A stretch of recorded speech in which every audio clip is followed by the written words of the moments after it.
started so that you can view this workshop a little bit later. So I am going to bring up my screen right now. And can everyone give me a shout out if you see my first slide here? Perfect. I love the emoji reactions. Those are always so great to use. All right. Well, good morning and welcome everyone to our AI Summit. As said a little bit earlier, my name is Katie Wheeler. I am an assistant professor of communication at Pikes Peak State College, and I have had the honor for the past 3 years of running our Center for Excellence in Teaching and Learning. Our CETL is a large CETL. We have a director, we have an admin staff. We also have 6 coordinators, 4 CETL champions to help keep us connected to our divisions, and we have a complete committee. So this is entirely grown from our educators on campus. And that's a lot of what led to the programming that you'll see today. In fact, our main goal in our CETL has been to find the most practical ways to help educators be prepared for artificial intelligence, not just to know how to use it, but how to implement it in the classroom. So just as a quick moment to give you a tour of some of what we do, you'll see our Center for Excellence in Teaching and Learning SharePoint here. And this is just my first tip for you if you are thinking of building something for your campus or you're taking any of these workshops back with you today. Building that central point that everyone can access makes a big difference. And here you can see we actually built an entire page made as practically as possible with a lot of big buttons because we get extremely busy so that individuals can find the tools and information that they need. For the summit today, we took a lot of these trainings that we have and we've brought them to life for you, and we've also been updating them. So I call this our AI tools and prompts because every single day there is something new coming out about AI. There are several tools that you could easily start to pick up and use. And with prompt engineering, this is a term that has been thrown around quite a bit, but the focus of this workshop today is how do I leave with those practical tools where I can start using AI right away. So here's what I would love to know, and I've got my chat window up. For everyone who is in here today, who are you? Feel free to add your name and institution and anything else you'd like to share. So take a moment to head over to that chat window.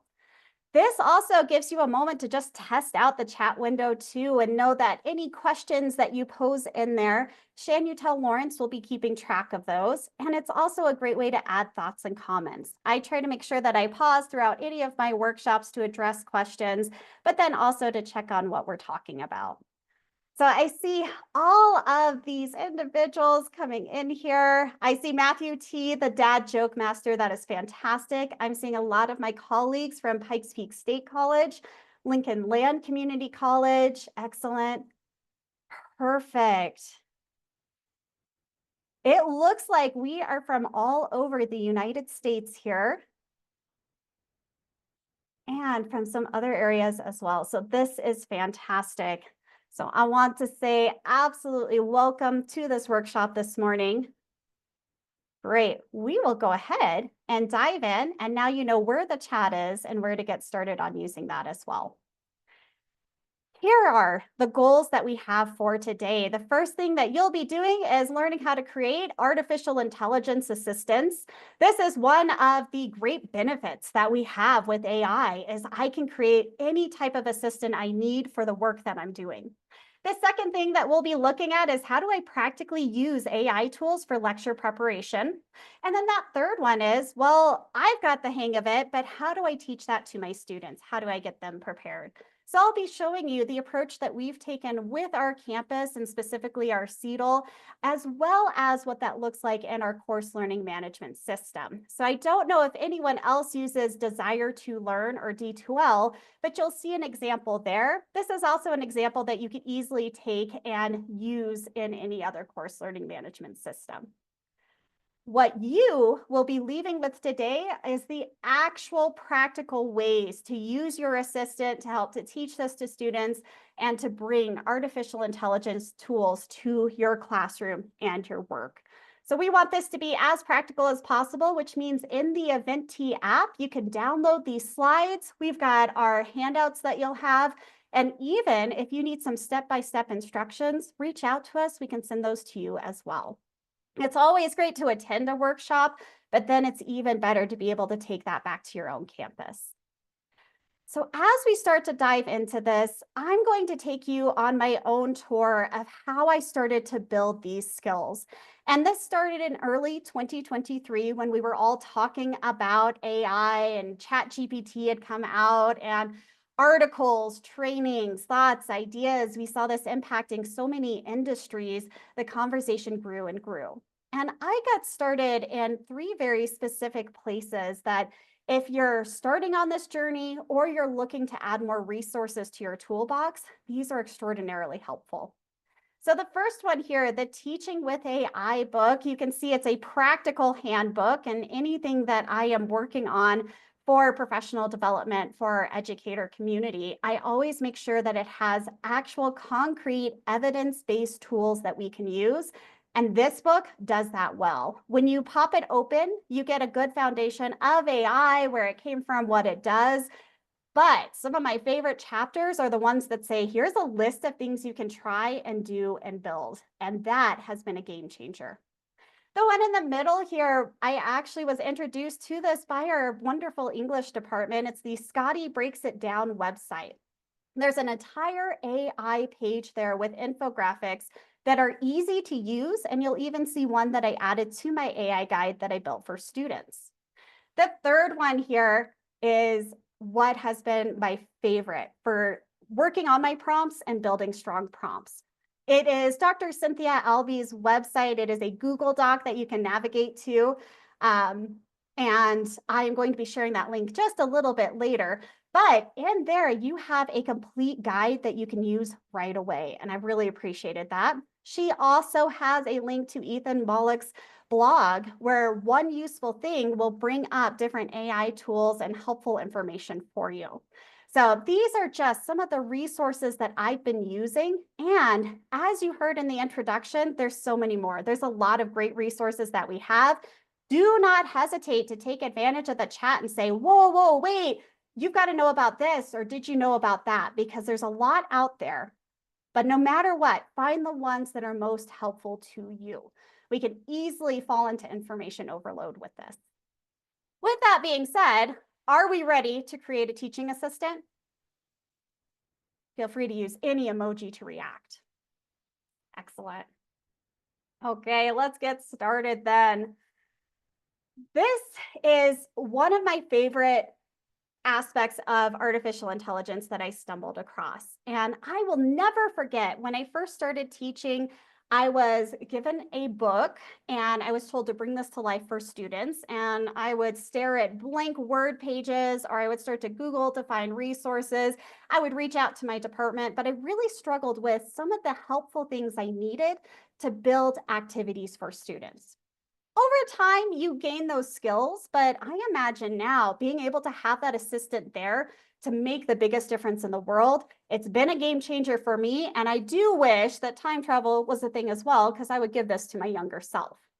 So the first thing that I want us to do is to start to reflect and think just a little bit. Is there an exercise or an activity that has been rattling around in your brain and you say, I want to bring that to life. I really want to do that, but I haven't had the time or chance to really work on it? Or is there a time where you were trying to freshen up a lecture and you needed to speak to a colleague, but it was late, it was too early, you didn't have anyone you could reach out to? And then, have you ever worked on a lecture outside of standard business hours? So we're going to take 2 minutes to reflect and think, and I want you to go ahead and type up your answers in the chat window as soon as you're ready. But take a look at each of these questions, think about it, and especially answer the way that stands out most to you.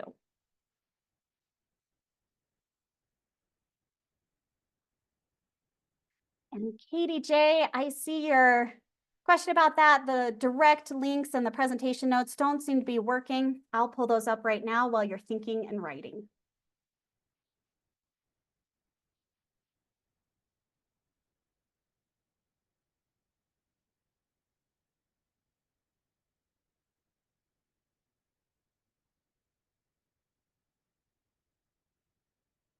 Excellent. I see those answers coming in here.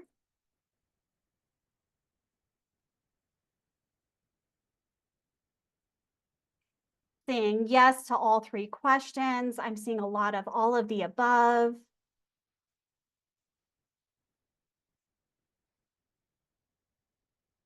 Excellent.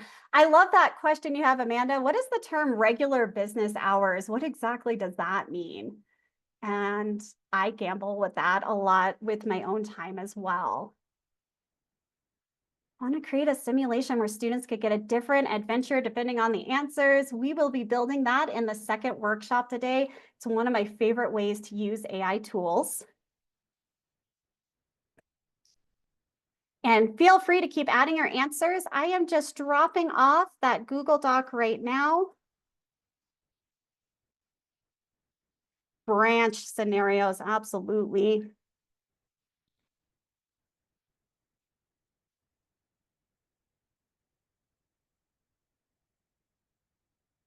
Perfect. We have a lot of great ideas in here. So several individuals are saying yes to all of the above, which means that we have those activities and exercises that we want to bring to life, but we need some help with that. I'm seeing some concrete ideas in here too. The website scavenger hunt, wanting to introduce AI as a practical tool for students to use in their field. Creating a simulation is such a great idea, and I appreciate that AI makes that easier. Always looking for sounding boards. And I am the exact same way. I want to have that student perspective. I want to see what a colleague would say. And even outside of the classroom, what are some of the perspectives that my leadership might bring, or my dean or associate dean or chair might have for me? We've been looking for ways to play with AI for administrative tasks. Absolutely. Teaching students how to use the amazing tool Notebook LM. We'll be talking about that later today. OER is such a great way to go with some of our classes and disciplines. And I love that our AI tools can go in and catch our OERs and use them to help develop our exercises. And then I look forward to reading the rest of these. I've just been able to summarize some of them, but it looks like we have a good foundation for what we want to build. So let's get into the practical. Whenever you are setting up your bot, no matter what you are using, if it's ChatGPT, if it's Gemini, if you have decided to try Claude, all of those, we want to start to train our bots to do what we need them to do. And I even share this with my students. I want them to think that this is a friendly bot, and you can see a bot that I have created here in Adobe Firefly that's waving hello. And if I have that bot, that is my blank ChatGPT chat space, I am going to think about the bot asking me, well, who am I? And what exactly should I be able to do? Is there one task, or are there multiple tasks that you want me to tackle? The next one is, how should I do those tasks? And finally, where should I find resources or references? I keep prompting this easy because Ethan Mollick says in his blog about prompt engineering is that a lot of the bots that we have, especially in 2025, it's really easy to even ask them what they need and what they're looking for to do what you want them to do. So keeping it this simple and just thinking about who I want that bot to be. Is that teaching assistant going to be someone who's very supportive? Is it someone who pushes back and asks a lot of questions? Do I want a teaching assistant that might take on a pop culture personality? For example, sometimes it's great to have Darth Vader as your teaching assistant. You never know. But all of that is possible to do. For the tasks that I want that specific bot to do, I am able to split those into channels. And that means that I can have a teaching assistant, I can have my CETL assistant, I can even have an assistant that is a student. So they capture the student's perspective. And I separate those into different channels. And I'll be showing that off with my own AI tools in just a moment. For telling the bot how to do those tasks, this is where I might ask it to, hey, please produce all the work at once, or let's do this in a more iterative fashion. I want you to just build it little by little. And even teaching my students how to do that, they might need to slow down and work on a project in smaller parts rather than trying to do it all at once. The last one is a powerful tool that we can use. And I'm thinking back to some of the OER comments that we had earlier. If I'm training a bot to be my teaching assistant, I want it to read my OER for my courses. I want it to be well versed in what we're working on in class. I will even feed it my course learning outcomes. So that's my overview of how to approach prompt engineering. Let's go ahead and bring this to life. And what we're going to do is we're going to start to bring some of these prompts to life and create our own teaching assistant today. And the first thing that I'm going to have you do is capture this prompt that I'm dropping off in the chat window here. If it will behave and do as I say, and I might do it this way. So you're going to see me sharing a couple of Google Docs so that you have this with you.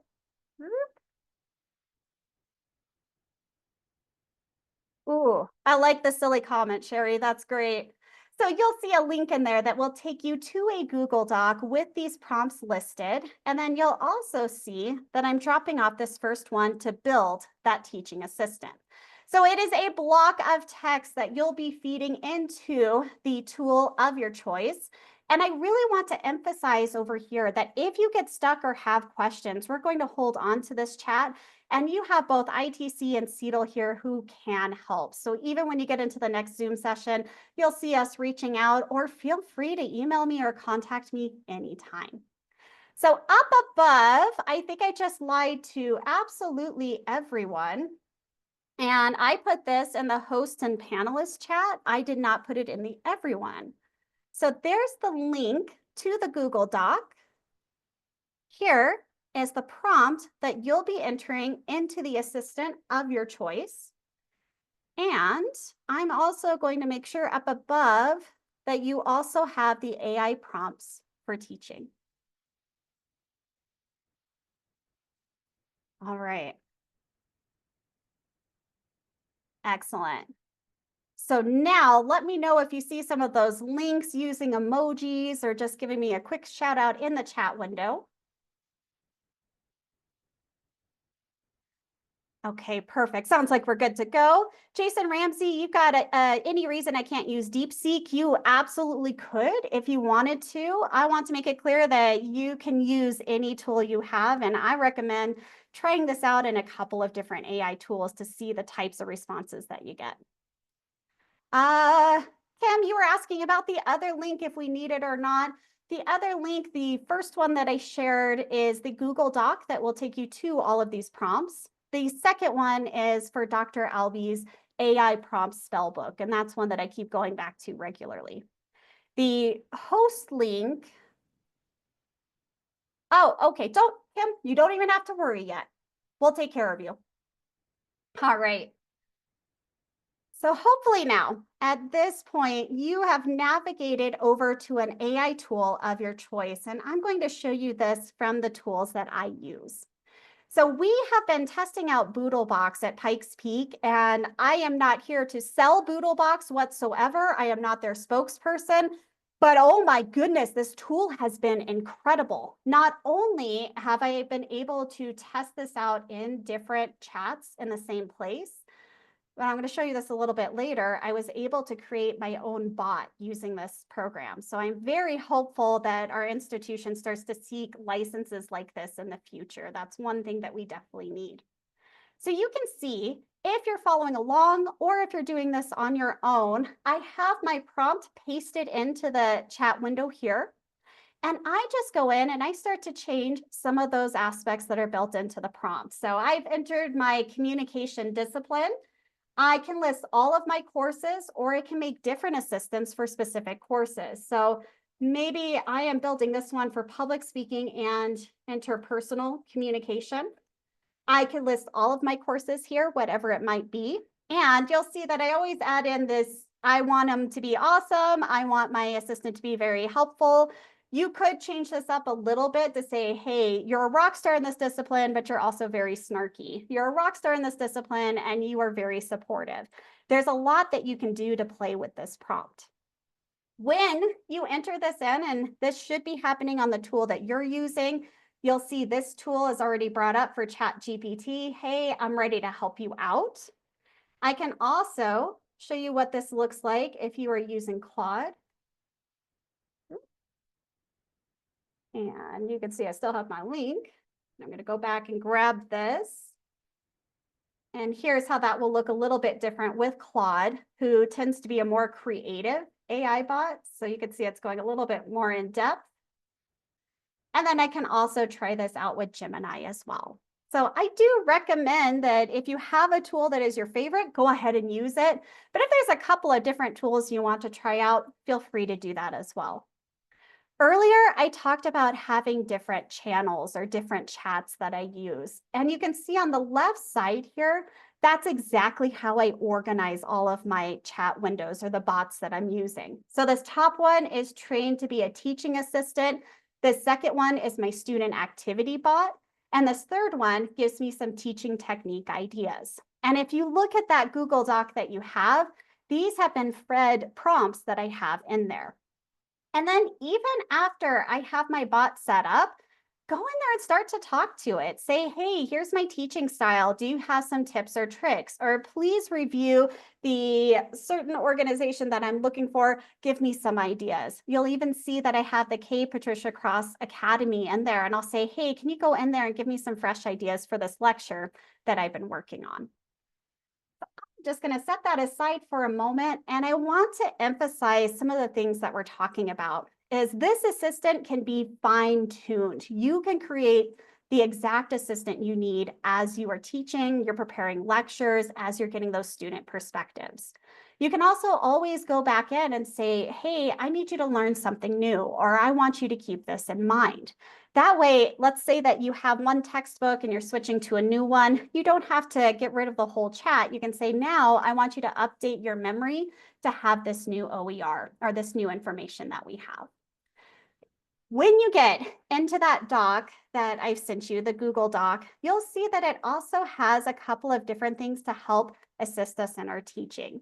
So perhaps you've been trying to use a more transparent framework in your assignment design. You don't just have to rely on the workshops that you have, but you can also have this active AI tool that will give you feedback. Hey, I attended this workshop. I built the TILT framework for my specific assignment. Let me know how it's doing. What am I missing? Where else do I need to grow in this skill as an educator? This next one that I have as well is an assessment assistant. And we're going to have an entire session today on AI and assessment. But here's one where you can start to get an assessment coach that can help you out. And so this is how I've started on building these prompts.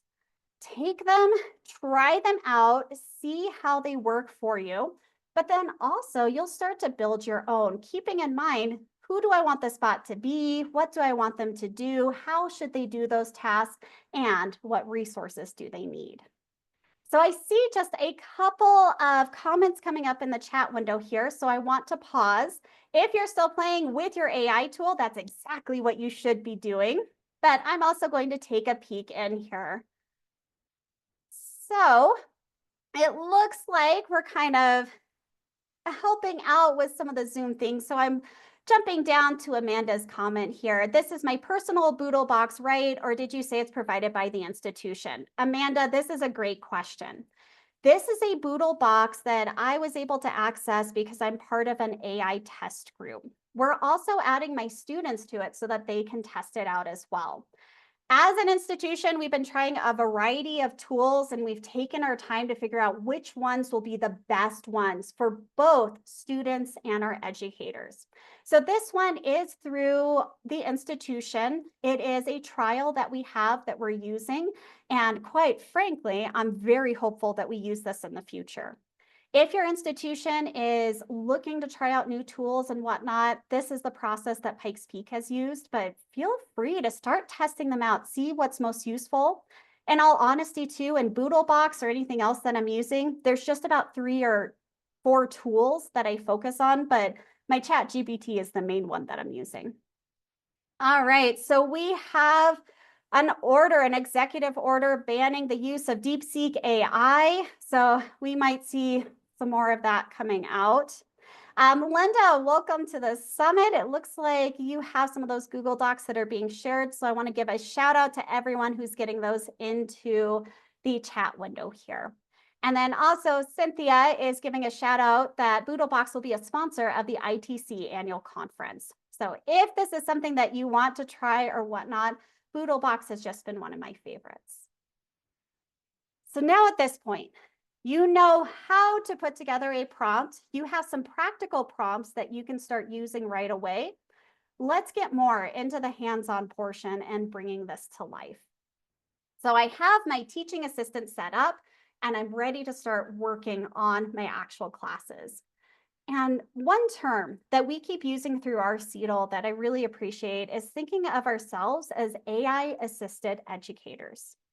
To frame the AI conversation and especially to support students in learning how to use these tools well and not using them to complete their work, we have focused on AI assisted versus AI generated. And so as AI assisted educators, there's a lot that we can use with our AI tools. And that even helps us as professionals to learn when should it generate something for me and when is it assisting me in a task.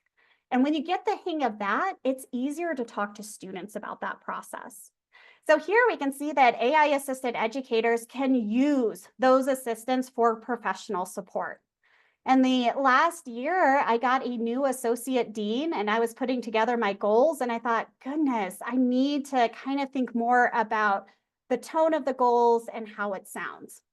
And it's easy to go into my assistant bot and ask it, what am I missing from my goals? What kind of feedback would you give? Where do I still need to grow in my teaching skills? And it was helpful to have that conversation initially before turning my goals in. And if you think about that with students as well, that's a story that I do share with my students. And I tell them, as you put together your resumes, your cover letters, have that bot ready to go to say, what am I missing? What skills do I need to grow? What else should I be doing? The second part of this is with assignment design. Take advantage of, and I call it the tiltifying an assignment, but add that tilt or transparent design framework to an assignment. Not only does this help to have a bot look at the assignment and even ask, what are the most confusing parts of this assignment? What have I left out? What else could students be doing to demonstrate this skill? I also use AI quite a bit in activity creation. Not only am I putting together case studies based on the learning outcomes, but now I can adjust those case studies. And you'll hear more about that in the Infusing Your Classroom with AI tools. I can now make case studies that are relevant to the student's discipline, or I can make them a little bit fun as well. But I don't have to spend a lot of time setting them up. I can let the bot know about the learning outcomes and the instructions for the activity and start to ask it for more perspectives. Keeping that in mind and starting to think about the bots that you could be building in the future, I've got some reflection questions for us here. What would your dream AI bot be able to do? What areas of feedback from your chair or dean would be beneficial to check with a bot first? How can an AI bot assist you with designing assignments? And where could an AI bot build, strengthen, or expand on an activity? So you could really focus in on just one or two questions here, but I'm going to give you 2 minutes to think, start typing, and let's start to share some of those ideas. So I've got the chat window open so that I can take a glance at it. So as you look at these questions, take a moment to think and then answer just one or two of them.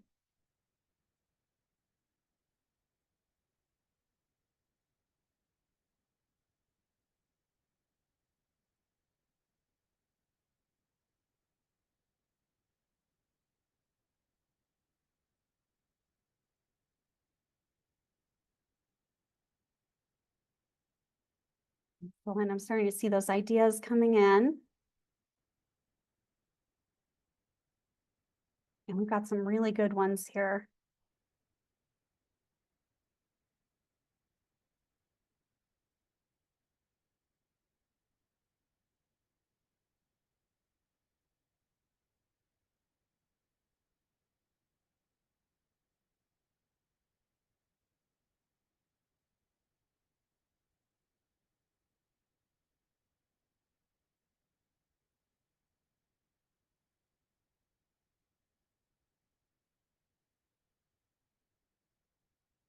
Brilliant. Not only do we have some good ideas, but we also have some of those thoughts, the strengths of it, as well as some of those worries as well. And I'm so glad that you're putting those in the chat window here. I'm going to scroll up just a little bit. Feel free to keep typing. Linda Lee has left an excellent point that, hey, if that name is in that resume, be aware that that information will be shared to the internet. And we're all over the internet these days. So I think that is such a good consideration. When my students share their information from a resume, I actually have it separated out so they're only sharing the content and not their name. And I really emphasize that in class. So Linda Lee, I'm really glad that you brought that up. Matthew says for that curricular mapping process, and I have to say that for curriculum mapping, AI tools have been so helpful. I'm able to pause and look at materials. Perhaps I haven't taught a class in a year or two and I'm going back to it. I remap all of my learning outcomes to make sure everything aligns. And that's great to do with any activity of, hey, am I still in alignment? Are students still able to demonstrate this skill that they've been working on? So certainly creative development of active learning. And Cheryl, I'm a huge fan of that, as well as the culturally responsive assignments. You can always go to that bot and first of all say, hey, how does this bring concrete experience to life? How can students reflect on this activity? And then also with culturally responsive assignments, what voice am I missing? What perspective am I missing? Have I opened up my assignment enough that students can bring their own voices to the assignment? I see as a high school teacher, administrative stuff like lesson plans would be great to have a bot handle. Hey, it's got the lesson plan put together. I can focus on teaching, which is really an exciting part of AI tools. I am reading through others of these. I'm seeing a trend with rubrics, being able to create math images, protecting privacy. Absolutely. Being very concerned about the copyrighted or student created content and being very aware that we are partly teaching that to our students of what should you feed to the machine and what should you not be feeding to the machine. Drafting scenarios and case studies are one of my favorite things to do with AI. And in the next session, I actually have some step-by-step instructions for you and your students to build those. So we have some fantastic ideas here, and I know that I'm going to be saving this chat and I will be sending it alongside the recording because there's so many great suggestions. I agree, Cynthia, there's a lot that gets us thinking. And that's exactly the point of today. This is really great. So we'll hold on to this and please, let's definitely continue this conversation past today, but then also within our own institutions. So the last part that I want to bring up with you is now that we have built our assistants, we're starting to use these tools more. We're figuring out which tools are our favorite and which ones work really well for our classroom. The last part of this is now how do I actually bring this to students? Whether it's an online course or it's in person, how do I make sure my students can learn this to the best of their ability? So we'll first talk about building an AI guide, and I'm going to show you what our CETL has worked on putting together, and then talk about how we train students to use AI tools at Pikes Peak. So the first thing that I want you to be aware of are these three goals that I have for creating a guide. The first thing that I kept in mind when putting my guide together for students was to talk about the ethical use of AI. So you'll see in just a moment that I kept that framework for our conversation of what does it mean when something is AI assisted versus AI generated. The next part of this is just making sure that anytime I'm using an AI tool, it is to enhance learning. I'm not just saying, here's ChatGPT, here's how you use it, but here's ChatGPT. Here are 3 steps that you can use ChatGPT to get feedback on your presentation skills or to get feedback on your writing style. And then this third one is I focused, especially from that community college lens, on equitable access. We don't currently have licenses for AI tools for our students. So I looked at the tools that were free and made sure that I tested those free versions. I didn't want to put anything out there that students couldn't use. So I am going to go ahead and bring up the D2L shell that I have here. And so if you use D2L, this might look a little bit familiar. If you use Canva or Blackboard, just think of our D2L as kind of that flipped on its side. So it might look a little bit different. But in my classes, I have these tabs available to students, starting with AI guide and crafted prompts for each class that I teach, an AI training for them, and then this AI public speaking coach that I'm really looking forward to testing out with students next week. So in the first one for AI guides and prompts, I never want to assume that students know how to use AI tools or even that they have heard great information about artificial intelligence tools. In fact, what I hear a lot, especially from my high school students in concurrent enrollment and even from my own teenagers, is that they've been told AI tools are always cheating. They're always plagiarism. They will always be treated as something that you use to cheat. And I want to make sure that when students get into my classroom, they learn how to use these tools responsibly. They aren't treated as cheating, but instead they're treated as a tool to assist you. So I'm going to show you first this overview that I have of using AI tools in class. And I just give them a quick guide of here is when something is AI assisted versus AI generated. AI assisted, I wrote my essay, and then I went and asked the bot for some help.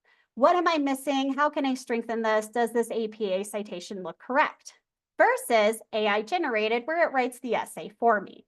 So I point that out to students initially. What I also do, though, is there are some times where we have to use something that is AI generated. The mascot for Pikes Peak State College, located in Colorado Springs, Colorado, is an aardvark. And I struggle to find great aardvark artwork. And so I will go to Adobe Firefly to create some aardvarks that are working on assignments or typing on laptops. I am not an artist. I can never draw that. I especially do not know how to draw an aardvark. So that's what I use AI generated for. And not only is that a fun example that I can share with students, but we have conversations throughout the semester of where is it assisting me versus have I recognized a space where I need it to generate something for me. In the next part of this guide, I give students those step-by-step instructions, and I'll show you the slides that I pair with them as well to help students use some of the tools that are going to benefit them as a student. So I give them the websites, I let them know a little bit about what the tool does, and I really emphasize in this part of it, only use one or two tools. Don't try to use all of the tools at once, and I teach them throughout the semester where these tools are most beneficial. The last part of this is what I got from Scotty Breaks It Down. This is an infographic that talks about the ethics and unethical uses of artificial intelligence tools. And so I have this right here. I review it with students and I remind them to just go back to this, keep it handy so that you have a quick guide to know what are the boundaries for using AI tools, what is appropriate and what's inappropriate.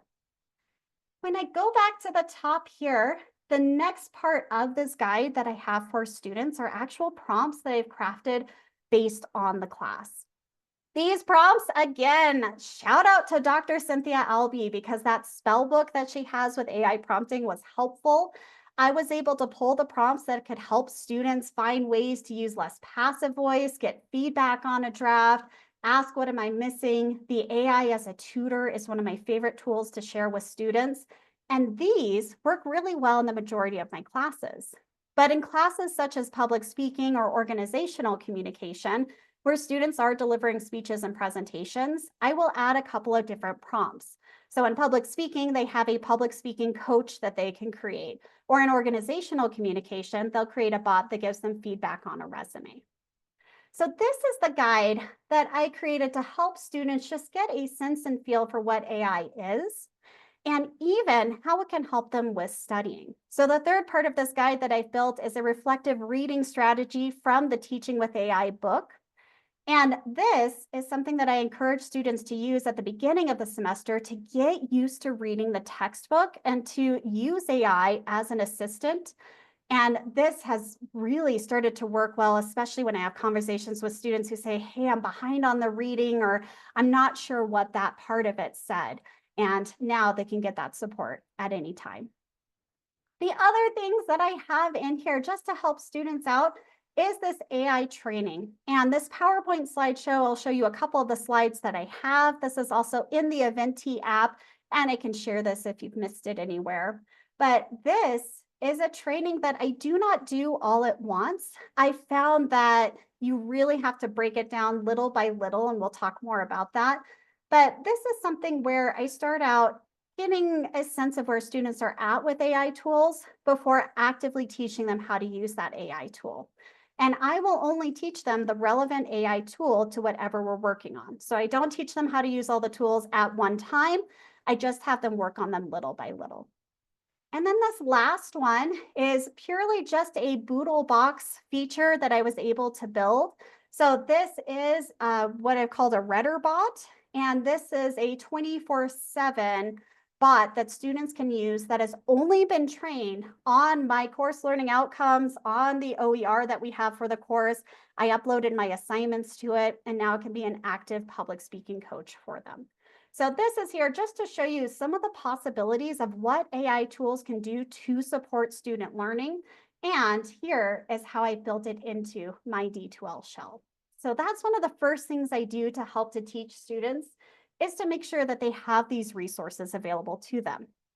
So I'm also looking over here at our chat window, and I am so glad that we're starting to share more resources, thinking about what our students have access to. So some of the tools that your institution might subscribe to and some of the tools that we're missing. And then I'm also, sorry, Katie, where are you getting creating this guide for students on ethical use? This is one that I fully created based on those 3 resources that I showed you earlier in this session. And this is just how I brought it to life for my students. So I created this as a file in our D2L shell, and I'm always happy to share this as well. All right. So we also have, do you have any tips on helping students understand hallucination, bias, and environmental costs with using AI? I absolutely love having students enter in some information and see if they get accurate answers. For example, we go over Hofstede's cultural dimensions, and I have students use Hofstede's actual original work and use the country comparison tool.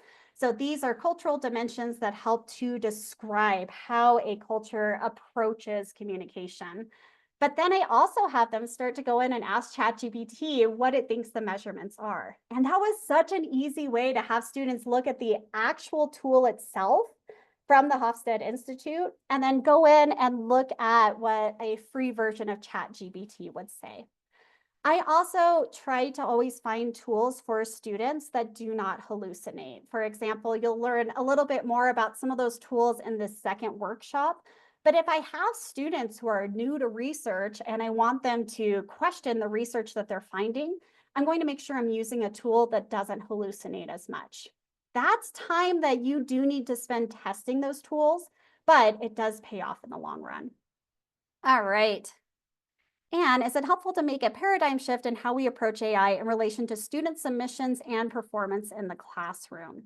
So Barb, this is such a good question here. And I think we do need a paradigm shift.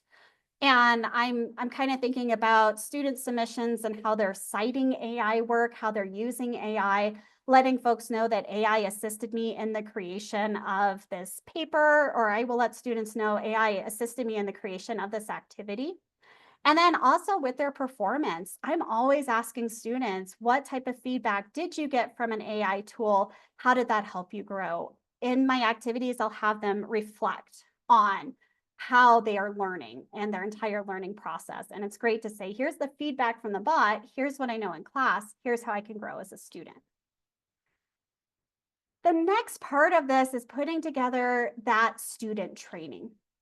And what I learned, especially in the last 2 semesters, is diving right into an activity and using it straight away, telling students, hey, just go into ChatGPT, enter this prompt, and now you're ready to go, was extremely confusing.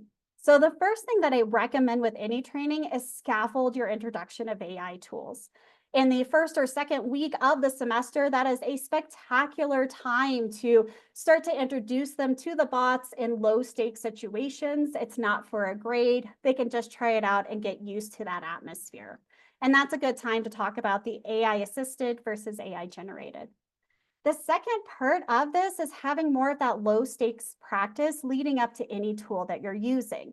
So if my students are first using AI to find out what they're missing in a paper, but then the next step is I want them to start to use AI to come up with tricky job interview questions, we'll build up to that. If I'm using different tools throughout the semester, they don't use the tool for the first time in an activity that is graded. They use that tool in an activity that is not graded. And then the third part is really weaving it in as a course tool. I will never throw out a tool and just say, hey, here, use this, but it is specifically paired to a lecture activity. It is paired to an assignment. It is a way that they can use it. I also always remind students as well that if you don't need to use it, don't use it. You don't have to use an AI tool for everything. Here are just some examples of the slides that I use with my students. I will always start out by showing them that assisted versus generated. This is something that I got both from Dr. Albee, but then also Kindle had a good guideline for what it means to have a bot assist you in writing your novel versus the parts that it might generate for you. I've also found it helpful throughout the semester to ask students where their comfort level is with AI. And this is important information to get in advance. Some students aren't comfortable with it, some really love it, and some haven't heard of it. And having that information will help you to tailor your trainings for them. This is something that I might put up as a poll everywhere quiz in an online course. It's something that I can draw on the board and have students respond. If I'm teaching remotely via Zoom, I could have students actually draw on the slide and show where they're at. I also get a conversation going about what are you most excited about and what are the unfamiliar parts or worries, which is why even in this chat window today, we have some of those concerns and worries. That's relevant and we need to talk about that. And especially from that student lens, this is a great way to learn it. The last 3 slides that I have for you are the simple approaches that I use to training students. So anytime I introduce a tool to them, I will have a slide with a specific website. I will have that website built into D2L so they can easily find it later. I give them some prompts that they can play with and mess with. I'll also have them just chat with the bot to get used to it.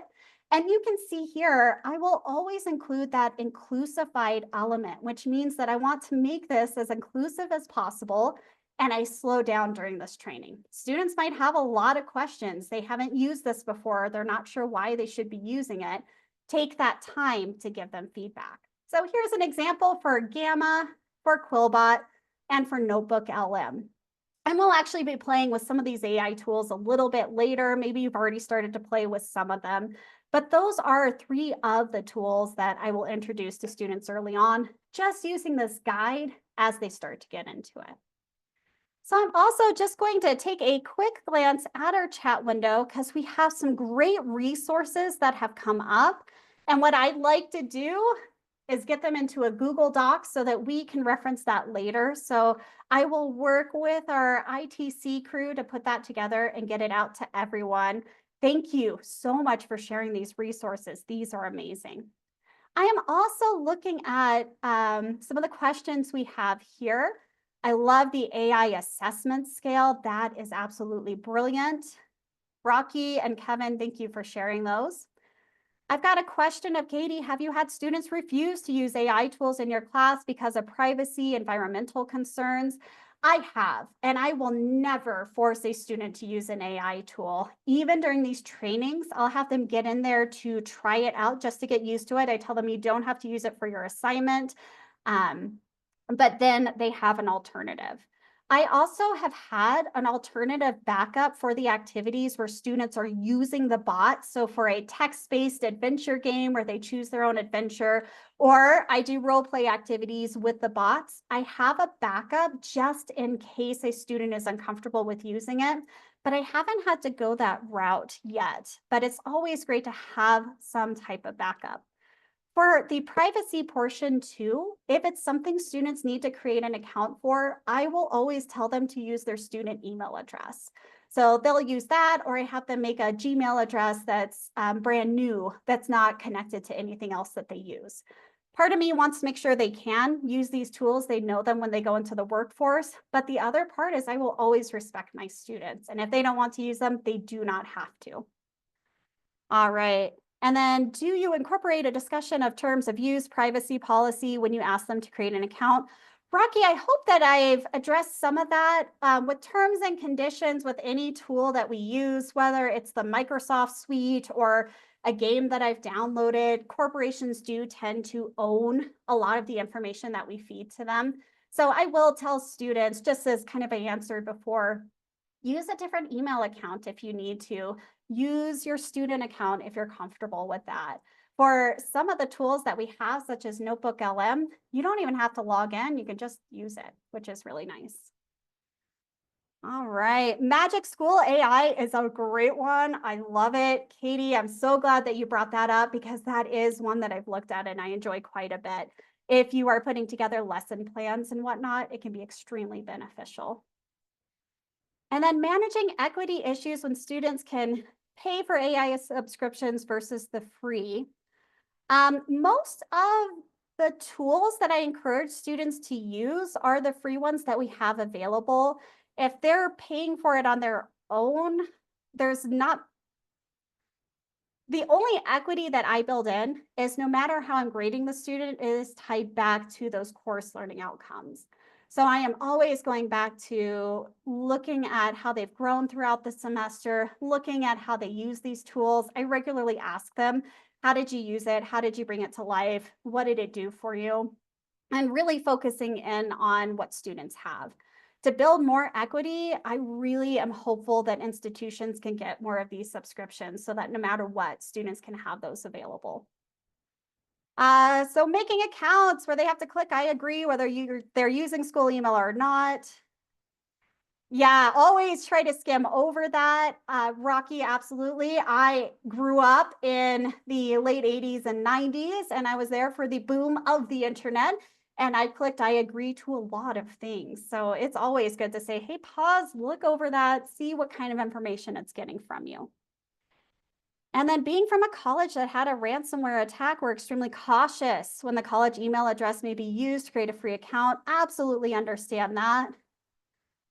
Yeah, certainly. So definitely have your IT check it out with BoodleBox. What I love is that comes from our IT department and everything we use, we test and run. So if it's an AI tool I'm unfamiliar with, I am not going to bring that to the classroom. I have been in these and I've been using them regularly. The concerns about safety, I appreciate bringing up and always bring those up with students because there's so much of our information that's out there. There's so much that we use that could be risky. All right. Oh, and we've got Khan Academy too, the Khan Migo kit that is really helpful as well. If you have other questions, I am definitely happy to hang around here, but here was my promise to you. I told you that we would work on creating a teaching assistant, and I encourage you to keep creating other assistant bots and see what's most useful to you for your work. We also discussed lecture preparation, and we are going to get even more into that with our 3 sessions that we have up and coming. And then finally, creating an AI guide or a workshop. I've got this starting space for you where you could get started on building that AI guide and workshop. And then, of course, all of our materials we are so happy to share. Anything that we don't have on the Aventi app will definitely get uploaded, and you can always contact me if there's something that you want to use. So at this time, I am just doing a quick check at the chat, but it looks like we're good. I'm going to stop the recording here. So if you are watching